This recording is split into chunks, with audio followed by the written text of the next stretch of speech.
قبل أن نبدأ، لا تنسوا دعم المقطع بالضغط على زر الإعجاب والاشتراك، فهذا يساعدنا على تقديم المزيد.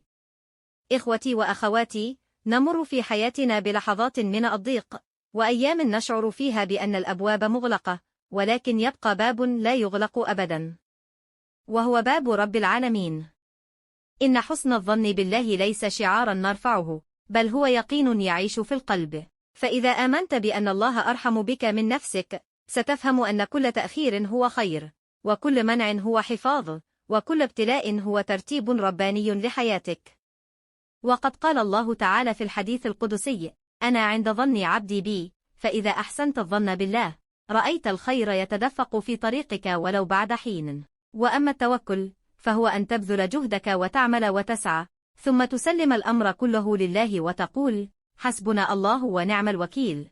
وحينئذ ترى كيف يفتح الله لك أبوابا لم تكن تتوقعها.